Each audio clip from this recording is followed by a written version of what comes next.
자, 반갑습니다. 신경진입니다. 자, 우리가 지난 시간에 미디어 쿼리를 이용을 해서 미디어 쿼리를 우리가 가지고 직접 코드 스타일 태그에 직접 작성을 함으로써 그 이제 해당 너비, 브라우저의 너비에 따라서 각각 이미지가 다르게 보이고, 그리고 각각의 또 다른 그러한 속성을 적용을 시킬 수 있는 그러한 방법이 바로 미디어 쿼리다라는 사실을 우리가 알게 되었습니다. 그죠? 자, 그러면 우리가 이제 미디어 쿼리를 이용을 해서, 그죠? 사용을 해서 사이트를 구성하는 방법을 한번 볼 건데요. 앞서 우리가 이론 끝나고 실습 강의에서 보셨을 때, 우리는 거기에다가 그냥 내부 스타일 시트로 그렇게 연결을 했죠. 그런데 그 내용이 상당히 길다, 그죠? 왜냐하면 화면 너비에 따라서 다 분할을 해줘야 되기 때문에, 그죠? 그러다 보니까 내부 스타일 시트로 쓰는 것보다는 관례적으로는 이제 외부 스타일 시트 파일을 통해서 연결을 합니다. 그래서 이 특정 조건에 맞을 경우에 지정한 CSS 파일을 가져와서 적용을 시키는 방법이죠. 예를 들어서 스마트폰이면 스마트폰, 태블릿이면 태블릿, 아니면 PC면 PC, 이렇게 디바이스, 스크린의 종류에 따라서 우리가 미디어 유형에 따라서 이렇게 CSS 파일을 따로 만들어 놓고 거기에 해당하면 가지고 와서 적용을 시키면 그만일 거예요. 그죠? 그래서 링크 태그를 우리가 앞에서 배웠죠. 그죠? 근데 외부 스타일 시트 땡길 때 링크 태그를 사용을 하죠. 물론 헤드와 헤드 사이에 연결을 하고요. 기본형은 링크해서 스타일 시트라고 지정을 하고, 그리고 미디어 쿼리의 조건을 여기다가 설정을 해주며 href, 그죠? 여기에서는 미디어 쿼리의 조건에 맞는 CSS 파일의 경로를 이렇게 지정을 해주면 되더라라는 것이죠. 그래서 예를 들면 아래와 같은 거는 뭡니까? 자, 땡겨올 거야. 링크를 걸 거야. 스타일 시트로. 미디어는 조건이 뭐냐? 스크린이고, 이 조건을 추가하자면 맥스 위드스가 768 이하야. 그러면 우리는 요거를 우리가 볼 때 태블릿이라고 우리가 볼 수가 있겠네요. 그죠? 그렇다면 자, CSS 폴더에서 태블릿.css를 가지고 와서 여기에다가 적용을 시켜줘라는 그러한 내용이 되겠죠. 맞습니까? 그래서 우리가 이제 이렇게 링크 태그를 통해서 이용하는 방법과요. 그리고 또 한 가지 방법은 우리가 앞서 봤던 add import라는 구문을 사용하는 거예요. 역시 이거는 스타일 태그의 사이에 직접 삽입을 하는 거죠. 이거는 외부에서 땡겨왔다면 이거는 내부 스타일 시트에서 import를 통해서 URL 경로를 지정을 해서 뒤에다가 미디어 쿼리의 조건을 지정을 하는 거죠. 근데 통상적으로는 이 방법이 훨씬 편리하죠. 왜냐하면 모듈화가 좋기 때문에 그렇죠. 그래서 링크 태그 대신에 우리가 import 구문을 사용할 수도 있는데, import 구문은 방금도 보셨다시피 스타일 태그 내에 삽입을 한다라는 그러한 내용이 되었다라는 것이죠. 그래서 예를 들면 import가 원래 수입하다라는 뜻인데 가져오겠다라는 뜻이죠. 그래서 URL에서 CSS의 태블릿을 가지고 와라. 그리고 only라는 게 여기에 지금 들어가 있어요. 그죠? 그래서 스크린하고 end 조건을 줘서 max width가 min width가 322 픽셀이고, 그죠? end니까 이고입니다. 그리고 max width가 768 이하일 때는 태블릿용 스타일 시트 파일을 적용을 시켜라 라는 그러한 내용이 될 겁니다. 이해됩니까? 이게 바로 이제 우리가 확인을 할 수가 있는데요. 근데 이 링크 태그와 import 구문을 우리가 차이점이 좀 있다면 방금과 같이 이거는 외부 스타일 시트를 가져오는 것이고, 이것도 역시 외부 스타일 시트를 가져오는 것이지만 이건 내부 스타일 시트에서 외부 스타일 시트를 import 가져오는 거죠. 그래서 링크 태그하고 임포트 구문 중에서 어떤 걸 사용해야 좋을까라고 하는데, 자, 링크 태그와 임포트 구문 모두 외부 파일을 가지고 와서 사용하는 방법이죠. 그런데 예를 들어 CSS 파일이 진짜 작게 한두 개밖에 없다면 속도나 처리적인 측면에서는 아주 큰 차이가 없어요. 하지만 대형 사이트 같은 경우는 분명히 CSS 파일은 상당히 많을 겁니다. 그죠? 이럴 경우에는 이 임포트 구문을 넣어버리면 스타일과 스타일 태그 내에 이 임포트라는 구문이 쭉 들어가게 되겠죠. 라인을 많이 잡아먹게 된단 말이죠. 맞나요? 그래서 임포트 구문보다 링크 태그가 안정적이고 또 빨라요. 왜냐하면 얘는 그냥 참조를 얻어오는 거잖아요. 그죠? 맞잖아요. 그죠? 그래서 웬만하면 제가 말씀드렸다시피 임포트 구문 말고 링크 태그를 주로 사용하기를 여러분들한테 권장을 드립니다. 아시겠죠? 자, 이렇게 만드는 방법이 또 있고요. 또 다음 장을 한번 볼까요? 이번에는 웹 문서에서 직접 정의하기라는 게 있어요. 이것도 역시 스타일 태그 안에 이렇게 스타일 태그 내부에 미디어라는 속성을 줘서 미디어 쿼리 조건을 주고 스타일 규칙들을 여기다가 줄 수가 있는데요. 예를 들면 스타일 미디어 해서 스크린이라고 하고 맥스 위드스를 320픽셀 이하일 때는 바디를 백그라운드 컬러를 오렌지로 해달라라는 것이죠. 맞습니까? 그래서 이제 이렇게 하는 방법도 있어요. 간단한 경우는 이렇게 해도 무방합니다. 알겠죠? 간단한 경우에는 이렇게 해도 전혀 문제가 없어요. 아울러 스타일 태그 안에 이렇게 add 미디어 해서 미디어 쿼리 조건들을 열거해도 괜찮습니다. 예를 들어서 미디어 스크린 해서 and 우리가 앞서 했던 방법이 이 방법이죠. 그죠? 그래서 맥스 위드스 해서 320픽셀 해서 바디 해서 백그라운드 오렌지로 줘라라는 그러한 게 바로 미디어 쿼리가 되겠죠. 자, 그리고 한 가지 제가 좀 덧붙이자면 스마트폰과 태블릿 그리고 뭐 예를 들어서 요즘에 많이 나오는 와이드 스크린 디스플레이 이런 것들 등은 미디어 쿼리를 작성할 때 우리가 고려를 해야 되겠죠. 그죠? 기기들을. 그죠? 이런 부분들은 계속 늘어나고 있고 그만큼 기기도 크기가 뭐 앞서도 제가 말씀드렸지만 기기의 크기가 다양해지죠. 그래서 자주 사용하는 모바일 해상도를 정리를 할 때 우리가 이제 제조업체별로 좀 더 뭐라고 할까요? 다양한 기기의 해상도를 우리가 살펴보려고 그러면요. 나중에 실습 시간에 한번 들어가 볼 건데요. mobilephonespec.com이라고 해서 거기에 셀폰에 보면 거기 사이트에 정의가 되어 있어요.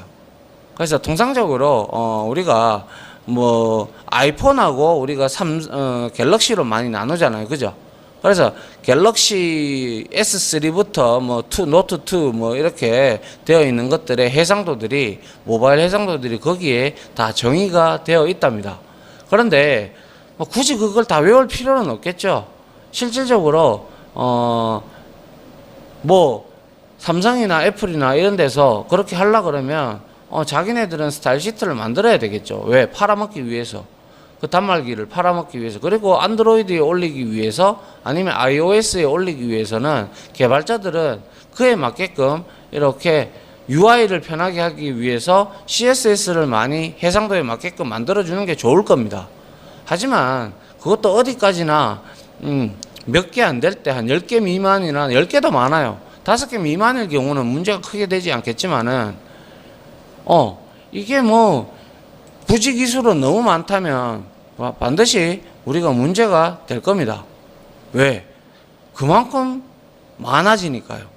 일일이 원픽셀 하나하나 가지고 우리가 막 이렇게 CSS를 막 서로 다르게 여러분들이 막 다 계속 구성한다면 그거는 문제가 좀 있지 않을까 싶습니다. 그죠? 자, 그렇게 돼버리면 그거는 웹 표준을 무시하게 돼버리는 거죠. 아무리 미디어 기기들이 좋은 기계들이 나오면서 인지도 달라지고 뭐 이러다 보니까 해상도도 달라지다 보니까 그러한 방법론적인 부분이 등장하긴 하지만 그거는 어디까지나 뭐 그에 종사하시는 분들은 해야 되겠지만은 우리 같은 경우 우리 같은 이러한 일반적인 프로그램 개발자들은 그냥 스마트폰 하나 그리고 태블릿 하나 그리고 PC 전용 하나 이렇게 3개 정도로 구분을 지어서 해주는 게 가장 제가 볼 때는 무난하지 않겠나라고 개인적인 생각을 합니다. 아시겠죠? 자, 그 다음 한번 보겠습니다. 자, 그 다음에는 이제 플렉서블 박스 레이아웃이라고 나와 있어요. 자, 플렉서블 박스. 자, 레이아웃이라고 있고, 위치를 잡는 거죠. 그죠? 역시. 자, 플렉서블이라는 거는 뭐 구부릴 수 있는 뭐 이렇게 좀 뭐 유연하게 할 수 있는 뭐 그런 뜻입니다. 그죠? 그래서 자, 우리 그리드 레이아웃을 배웠다. 그죠? 그리드 레이아웃은 웹 브라우저를 너비를 기준으로 해서 통상 960 픽셀을 기준으로 해서 12칼럼을 쓴다라고 했어요. 그죠? 맞습니까? 우리 앞에서 배웠잖아요. 그죠? 12칼럼을 가지고 우리가 유동적으로 이거를 합치고 이렇게 배치를 하는 것들이 바로 고정 그리드 레이아웃과 가변 그리드 레이아웃으로 해서 우리가 한번 테스트를 실습을 해본 경험이 있어요. 그죠? 그래서 이 플렉서블 레이아웃, 박스 레이아웃은 의미적으로 말씀을 드리자면 이게 왜 등장했냐면 반응형 웹 디자인을 구현하는 방법에 플렉스 박스, 그러니까 이용한 이제 유연한 박스죠. 그죠? 그러한 박스를 이용한 게 바로 플렉스 박스 레이아웃인데 이것은 반응형 레이아웃을 우리가 앞서 봤듯이 CSS로만 우리가 구현하는 것이 쉽지 않은 부분이 여러분들도 나중에 가면 만나시게 될 겁니다. 쉽지 않습니다. 그렇기 때문에 이 플렉서블 박스를 이용을 하시면 화면을 분할하고 배치하는데 그나마 좀 도움이 돼서 이거를 많이 애용을 합니다. 그래서 플렉서블 레이아웃이라는 것은 그리드 레이아웃을 기본으로 한다고 했어요. 그죠? 그리고 플렉스 박스를 원하는 위치에 배치를 하는 것입니다. 자기가 원하는 위치에. 그래서 여유 공간에 따라서 너비나 높이, 위치를 자유롭게 변형을 할 수가 있습니다. 지금 이렇게 말로 떠들어 봐야 여러분들이 이해가 잘 안 되기 때문에 그냥 여기에서는 개념적으로 이게 플렉스 컨테이너구나, 이게 항목이구나, 이게 끝점이구나, 이게 주축이구나, 교차 취국이구나, 이 정도만 여러분들이 아시면 되지. 이거를 아직까지 우리가 실습을 하지 않았잖아요. 그죠? 실습을 이제 요거 끝나고 나면 할 건데요. 그때 이해를 하시면 되고요. 자, 모든 걸 다 감싸고 있는 게 바로 플렉스 컨테이너죠. 자, 플렉스 컨테이너는 웹 문서에 텍스트, 이미지, 표 이런 것들이 전부 다 웹 요소죠. 그죠? 웹 요소들을 플렉서블하게 사용하려면 먼저 플렉스 컨테이너로 묶어야 돼요. 자, 컨테이너라는 뜻이 뭡니까? 말 그대로 우리가 공사 현장에 가든지 아니면 수해 복구 뭐 이러한 재난 현장에 가면 컨테이너, 임시 컨테이너라고 하잖아요. 근데 거기 안에는 여러 가지 생활용품들이 이렇게 쭉 나열이 되어 있습니다. 그죠? 그런 것과 같은 개념으로 컨테이너는 무엇을 포함하고 있는 넓은 의미를 지니고 있죠. 그래서 이것을 우리가 플렉스 컨테이너라고 합니다. 요 네모 큰 거 아시겠죠? 그 다음에 플렉스 항목, 다른 말로 아이템이라고 하는데요. 자, 여기 보이는 1번, 2번, 3번, 4번, 5번, 6번 이게 바로 플렉스 아이템, 항목을 얘기를 합니다. 그 다음에 이제 주축이 있는데요. 흔히 말하면 X축이라고 바라봐도 되는데요. 그래서 메인 엑시스라고 해서 플렉스 컨테이너 안에 플렉스 항목을 배치하는 기본 방향이에요. X축이라고 보시면 될 거고요. 그래서 기본적으로 주축은 왼쪽에서 오른쪽으로 수평 방향으로 배치를 하고요. 주축에서 플렉스 항목이 배치되기 시작하는 지점을 우리 요 지점 요거를 우리가 주축 시작점이라고 하고요.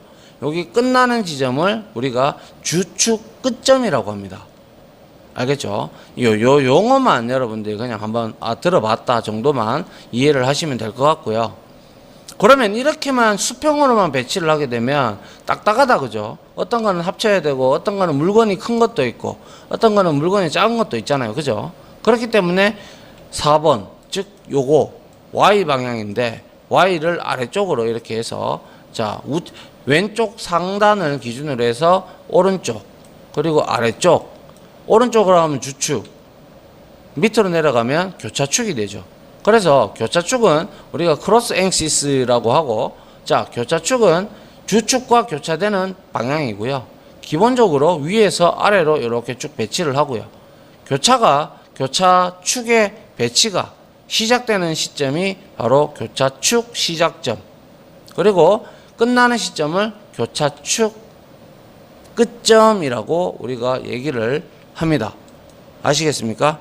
그래서 이러한 플렉서블 박스 레이아웃의 또 표준 규약 역시 우리는 W3G 거기에 W3에 ORG에 보면 우리 월드와이드 컨소시엄 거기에 보면 있습니다. 알겠죠? 자, 이거는 역시 우리가 실습을 해봐야 여러분들이 잘 이해를 하겠다, 그죠? 그래서 실습을 하면서 같이 이해를 해보도록 하고요. 일단은 플렉스 컨테이너, 플렉스 항목, 주축, 교차축 요거의 개념만 여러분들이 여기서 알아두시면 될 것 같고, 얘는 항상 그리드 레이아웃을 기본으로 한다라는 것이고요. 그리고 여유 공간에 따라서 너비나 높이를 자유롭게 변형을 할 수 있습니다. 그러면 어떻게 그렇게 자유롭게 변형하는지는 우리가 코드를 보면서 여러분들한테 설명을 해드리면 되겠죠, 그죠? 자, 한번 보죠. 자, 플렉서블 박스 레이아웃의 기본 속성을 한번 우리가 봐야 되는데요. 플렉서블 박스 레이아웃을 사용하려면 일단 기존에 CSS 외에 몇 가지 속성을 좀 더 우리가 알고 있어야 되는데요. 먼저 우리가 CSS 속성 중에서 디스플레이 속성이 있었다, 그죠? 이 디스플레이 속성은 우리가 뭐 인라인으로 할 거냐, 아니면 인라인 블락으로 할 거냐, 블락으로 할 거냐, 이런 형태를 우리가 CSS에서는 봤어요, 그죠? 그런데 그 디스플레이를 했을 때 플렉스하고 인라인 플렉스가 나왔다라는 거를 여러분들이 아마 봤을 겁니다. 그래서 얘는 배치 요소들을 감싸는 부모 요소, 상위 요소가 되겠죠. 그 감싸는 플렉스 요소를 플렉스 컨테이너로 지정을 하고자 할 때 여기에다가 디스플레이 속성에다가 우리가 플렉스라고 하면, 그냥 플렉스라고 하게 되면 플렉스 박스 레이아웃, 플렉스 박스를 박스 레벨 요소, 즉 이렇게 쌓이게끔 레고처럼 이렇게 한 줄을 다 차지하게끔 이렇게 만들어주는 게 바로 플렉스라는 속성 값을 의미를 하고요. 인라인 대시 플러스 플렉스는 플렉스 박스를 인라인 레벨 요소로, 그러면 어떻게 돼요? 이렇게 있으면 같이 붙어서 나온다는 뜻이죠. 이렇게 한 줄에, 그죠? 이렇게 된다는 것이죠. 그러면 여기 밑에 내용을 보시면, 자, 이거 컨테이너, 샵 컨테이너니까 당연히 ID 선택자를 줬을 것이고, 여기에 div 영역을 두 개 만들어 놨는데 얘 둘이는 블록 레벨 요소입니다, 그죠? 근데 얘를 이제 우리가 자 디스플레이해서 플렉스 했어요. 그러니까 역시 얘네들은 박스 레벨 요소로 정의가 됐기 때문에 이렇게 쌓일 겁니다, 그죠? 이렇게 쌓일 거예요. 맞습니까? 자, 그래서 이 플렉서블 박스 레이아웃은 최신 모던 브라우저에도 지원이 되고요. 대부분의 90 버전에서도 지원이 됩니다. 하지만 브라우저마다 또 역시 플렉스 박스 지원하는 방법이 달라. 브라우저마다 접두사를 이렇게 디스플레이해서 웹킷, 모즈, MS, 웹킷 이런 형태로 우리가 넣어주는 게 관례적이죠. 이거는 이미 너무나 많이 했기 때문에 여러분들이 잘 아시리라 생각을 합니다. 그 다음 볼까요? 이거 먼저 설명하기 전에요. 근데 있잖아요. 플렉스 박스를 지원하는 방법이 달라서 브라우저마다 접두사를 이렇게 붙여야 된다라고 했는데, 이것들에 대한 규약은 역시 우리가 Canuse.com이라는 곳이 있어요. 거기에서 우리가 플렉스 박스를 참고할 수가 있는데요. 그거에 대해서는 역시 한번 실습 시간에 같이 한번 보도록 하도록 하죠. 알겠죠? 자, 그 다음에 속성 중에서 플렉스 박스 레이아웃의 기본 속성 중에 또 하나가 플렉스 디렉션이라는 게 있어요. 방향이겠죠. 그죠? 배치 방향. 디렉션이니까. 그죠?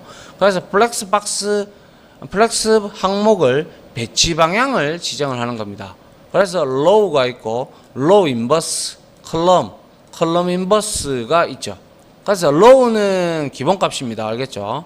그래서 주축을 가로로 주축을 가로로 하고요. 교차축을 세로로 지정한다. 우리가 앞에서 그렇게 배웠죠. 그죠? 그래서 플렉스 항목을 주축의 시작점을 끝점으로 왼쪽에서 오른쪽으로 배치가 되는 게 기본형 타입인 low가 됩니다. 그리고 low 인버스는요, 주축을 가로로 하고 교차축을 세로로 지정하는 건 똑같은데, 얘는 플렉스 항목을 주축 끝점에서 시작점, 즉 오른쪽에서 왼쪽으로 배치가 되게끔 하는 게 바로 인버스입니다. 인버스가 거꾸로 하다, 뒤집다라는 뜻이죠. 그죠? 그래서 그런 뜻이고요. 그럼 컬럼이 있어요. 이 컬럼은 우리가 이렇게 그림이 있다면 이게 지금 컬럼이잖아요. 그죠? 이렇게 이 세 개가. 그죠?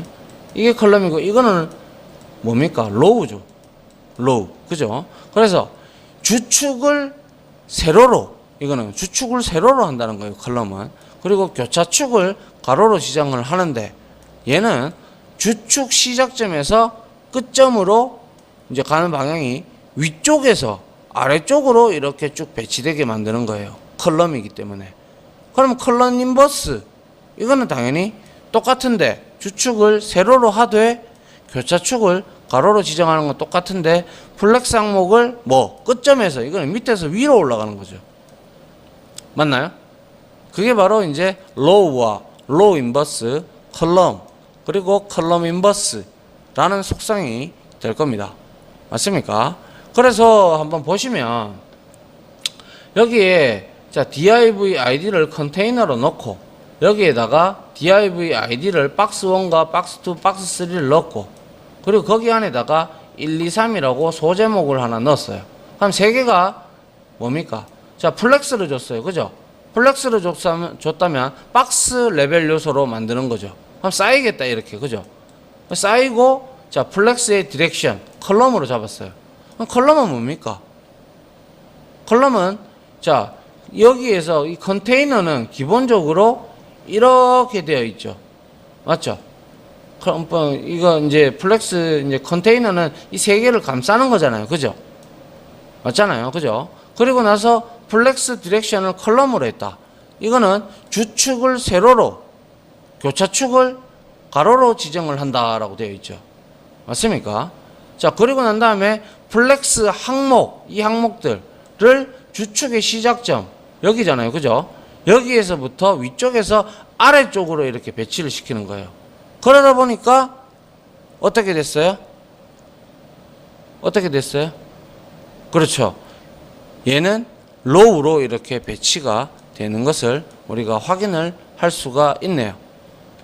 맞습니까? 예. 이게 바로 이제 우리가 주축을 세로로 했기 때문에 이렇게 나온 것이죠. 만약에 컬럼으로 안 하고 로우로 했다면 당연히 어떻게 될까요?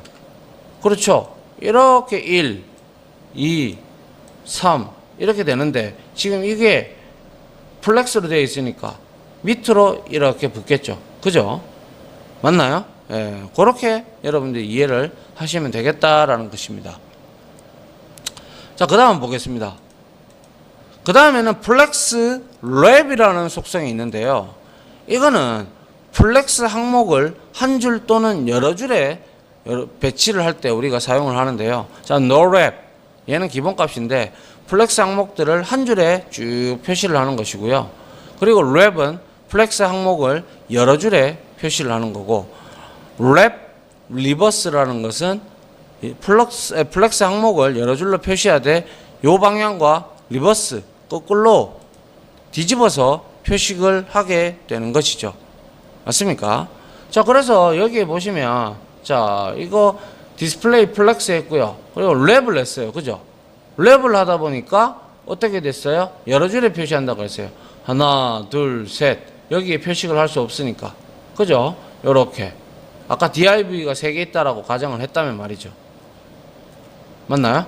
그리고 얘는 플렉스라고 했고 플렉스 랩을 리버스를 했어요. 그러면 어떻게 돼요? 거꾸로 된다고 했죠. 기존 방향과 반대. 그러면 이렇게 되겠죠. 이해됩니까? 예. 이거는 교차축의 뭐예요? 교차축의 끝점. 맞죠? 끝점에서 시작점으로 배치를 하는 거잖아요. 리버스니까. 맞죠? 예. 좀 어렵나요? 해보면 그렇게 우리가 또 역시 한번 해보면 그렇게 어렵지 않다라는 걸 이용을 하실 수 있을 생각을 하실 수 있을 겁니다. 자, 그 다음 보겠습니다. 자, 그 다음에는 플렉스 플로우 속성이 있죠. 플로우, 흐르다라는 뜻이겠네요. 그래서 플렉스 배치 방향과 여러 줄 배치를 한꺼번에 우리가 지정을 하고 싶을 때, 자, 기본값은 플렉스 플로우 해서 로우 방향 기본값이죠. 그죠? 그리고 노랩 해서 줄 배치 방법을 이렇게 지정을 하는 거예요. 그러니까 한마디로 말해서 플렉스하고 디렉션하고 플렉스하고 여기에 랩 속성하고 합쳐놓은 거라고 보시면 돼요. 알겠죠? 그래서 플렉스 박스를 이용해서 항목들을 배치할 때 기본이 되는 방향과 여러 줄의 배치 여부를 한 번에 우리가 지정할 수 있을 때 쓰는 방법이 바로 플렉스 플로우 속성이다라는 그런 내용만 여러분들이 아시면 되겠네요. 그죠? 그래서 이제 뭐 이렇게 지정할 수가 있죠. 그래서 뭐 예를 들어서 플렉스 플로우 하고 여기에다가 내가 만약에 로우를 줬다. 로우를 주고 그리고 로우만 딱 줬어요. 그러면 노랩이 기본값이니까. 맞죠? 그러면 로우는 당연히 왼쪽에서 왼쪽 상단에서 오른쪽으로 쭉 노랩 했으니까 노랩은 한 줄에 배치하는 거죠.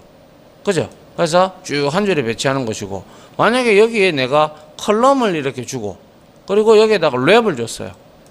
그럼 어떻게 돼요? 그렇죠. 위에서 아래로 세로 방향으로 해서 여러 줄에 표시를 하게끔 만들어주는 형태가 될 겁니다. 레이아웃 형태가. 그죠? 자, 그 다음에는 오더 속성인데요. 이 오더 속성은 말 그대로 명령하다라는 뜻이죠. 오더를 주겠다라는 뜻이죠. 그래서 플렉스 항목의 배치 순서를 우리가 바꿀 때 오더 속성을 사용하면 되는데요. 오더 값에 따라 지정된 순서대로 배치가 되는 겁니다. 예를 들어 이렇게 컨테이너가 있고 자, 이렇게 있다면 세 가지의 플렉스 항목이 있다. 그죠? 그러면 여기에다가 자, 플렉스로 이렇게 되어 있고요. 그 다음에 자, 여기에 디스플레이 플렉스 이렇게 되어서 쭉 붙었고요. 그 다음에 오더 2, 오더 3, 오더 1 이렇게 주니까 어떻게 됐어요? 그렇죠. 박스 1이 오더 2예요. 그죠? 그럼 오더 2니까 얘는 박스 1은 두 번째 배치해라 라는 뜻이 되겠죠. 그리고 박스 3에는 첫 번째를 줬으니까 박스 3가 제일 먼저 나오고, 그죠? 이게 바로 오더 속성입니다. 그런데 통상적으로 기본값이 0이기 때문에 오더 속성을 0으로 주면 소스를 입력한 순서대로 그대로 배치가 되고, 오더 값에 숫자로 입력을 하게 되면 이렇게 배치가 된다라는 그러한 내용이 된다라는 거, 그것만 알고 계시면 되겠네요. 그죠? 자, 그 다음 보겠습니다. 그 다음에는 플렉스 속성이에요. 이거는 또 역시 우리가 속성 중에서 플렉스 속성은 자, 플렉스 항목의 크기를 조절하는 데 쓰는 건데, 자, 플렉스 그로우와 플렉스 슈링크 그리고 플렉스 베이시스 속성은 별개의 속성이지만 따로 쓰지 않고 플렉스 속성으로 묶어서 이렇게 사용하겠다라는 것이죠. 그래서 한번 보시면 플렉스 그로우, 플렉스 슈링크, 플렉스 베이시스가 있는데, 그로우는 플렉스 항목의 너비를 얼마나 늘릴지 숫자로 지정을 하는 것이고, 슈링크는 너비를 얼마나 줄일지 얘기를 하는 것이고요. 그리고 베이시스는 얘는 기본 크기를 지정하는 것이죠. 그래서 위드스 속성처럼 얘는 너비 값을 지정할 수도 있고 아니면 0이나 오토로 지정을 할 수도 있습니다. 0일 경우에는 플렉스 그로우와 플렉스 슈링크의 인수 값을 함께 사용하고, 오토일 경우에는 플렉스 항목의 너비 값을 사용을 하게 됩니다. 알겠죠? 그래서 이니셜이라는 또 항목은 있는데 이게 기본 값인데요. 얘는 항목의 위드스, 하이츠의 값에 의해 크기가 결정되는데, 플렉스 컨테이너의 공간이 부족할 경우 최소 크기까지 줄인다라는 그런 내용이고요. 그 다음에 오토는 항목의 위드스와 하이트 값에 의해 결정이 되는 건 똑같지만 얘는 플렉스 컨테이너의 공간에 따라서 늘리거나 줄일 수가 있게 되는 거죠. 이건 알아서 해준다는 거죠. 한마디로 말해서. 자, 그럼 한번 볼까요? 이렇게 되어 있어요. 그래서 박스 1, 2, 여기 3도 있는데, 그죠? 여튼 박스 1에다가 플렉스 속성을 이렇게 줬단 말이죠. 그러면 그로우와 슈링크, 베이시스가 있어요. 맞죠? 그러면 이거는 뭐예요? 그죠? 이 별개의 속성이지만 같이 쓸 수 있다고 했으니까 첫 번째는 그로우가 될 거고, 두 번째는 슈링크, 그리고 마지막은 베이스겠죠. 베이시스. 그죠? 그렇기 때문에 자, 어때요? 이거는 1, 1, 빵 이렇게 되어 있으니까 1이 기본값이니까 자, 느리거나 줄이지 않죠. 그대로 가는 거예요. 그죠? 맞습니까? 예. 그런데 이거는 2배 느리거나 아니면 2배 줄이거나, 맞죠? 그러한 내용이 된다라는 것입니다.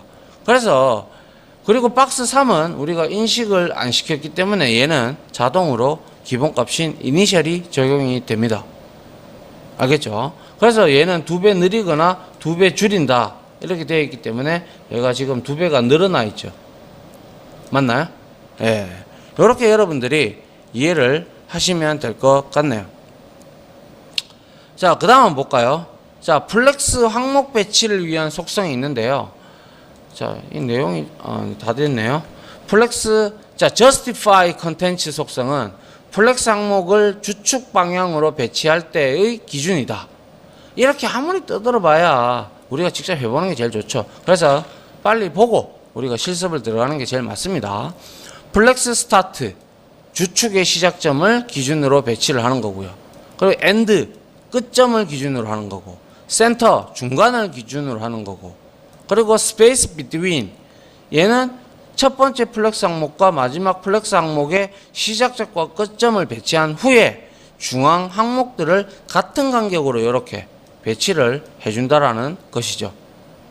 그리고 space around는 모든 플렉스 항목들을 같은 간격으로 이렇게 배치를 해준다라는 내용이 되겠습니다. 알겠죠? 자, 요것도 직접 써보면 알 거고요. 그 다음에 align, 정렬이에 관련된 내용이 되겠네요.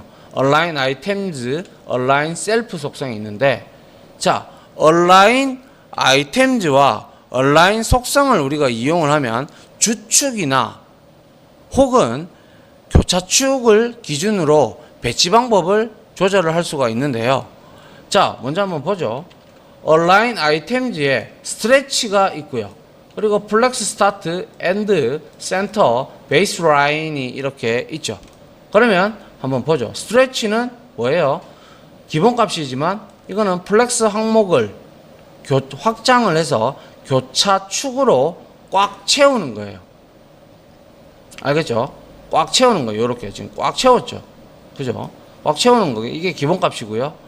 그리고 플렉스 스타트는 당연히 교차축의 시작점을 기준으로 배치를 이렇게 하는 거고, 엔드는 교차축의 끝점을 기준으로 해서 여기가 끝점이잖아요. 그죠? 끝점을 기준으로 해서 이렇게 하는 거고, 그 다음에 센터는 중앙에 이렇게 배치, 그리고 베이스 라인은 시작점과 기준선이 가장 먼 플렉스 항목. 여기에서는 가장 먼 플렉스 항목은 만약에 2번 항목의 글자 크기가 가장 크다라고 우리가 바라봤을 때는 2번 글자의 글자 기준선이 가장 멀리 떨어져 있기 때문에 시작점을 배치를 하고 나머지들은 기준선과 다른 항목에 기준선을 맞추어서 이렇게 배치를 한다는 뜻이죠. 자, 백날 이렇게 얘기해 봐야 이해 안 됩니다. 직접 해보고 직접 눈으로 봐야 알죠. 맞습니까? 예. 자, 그 다음에 한번 볼까요? 자, 마지막인데요. 얼라인 컨텐츠입니다. 역시 얘는 플렉스 항목을 여러 줄로 표시될 때 교차축의 기준의 배치 방법을 지정을 하는데, 자, 역시 align 컨텐츠에는 flex start, flex end, center, space between, 그리고 space around가 들어왔다. 그죠? 그래서 align 컨텐츠는 기본값으로서 flex start 이렇게 배치된다는 거 알아요. 그죠? 그 다음에 align 컨텐츠 해서 space between 뭡니까? space between은 지금 공간을 지금 먹고 있죠. 맞습니까? 공간을 이렇게 먹고 있다라는 거죠. 이렇게. 그 다음에 플렉스 엔드 시작 위치가 여기죠. 그래서 이렇게 배치가 됐고, 그리고 align content space around 이거는 공백, 이 여백 이쪽에 있는 것들을 준다는 거겠죠. 동일하게 여백을. 그죠? 그 다음에 센터 이거를 다 따닥따닥 붙이는데 여기에 컨테이너 안에 센터에다가 이렇게 해가지고 정렬을 하겠다. 이러한 뜻이 될 겁니다. 그래서 이러한 플렉스 박스를 이용을 해서 우리가 레이아웃을 만들게 되면 이렇게 다양한 방법들이 있기 때문에 여러분들이 좀 레이아웃을 배치하는데 그나마 좀 많이 수월합니다. 아시겠죠? 자, 여기까지네요. 그죠? 시간이 좀 애버 흘렀어요. 자, 여기까지 하고요. 우리가 바로 실습을 해보면 여러분들이 바로 이해할 수가 있습니다. 그렇게 어려운 부분이 아니기 때문에 우리가 지금까지 열심히 했잖아요. 그죠? 자, 여기까지 해서 강의 마무리 하도록 하고요. 저는 실습 강의로 찾아오도록 하겠습니다. 고생하셨습니다. 지금까지 보신 영상으로 자신의 실력이 혹시 1이라도 올라갔다고 생각하시면 구독 그리고 좋아요, 알림 설정은 제가 컨텐츠 제작에 많은 도움이 됩니다. 감사합니다.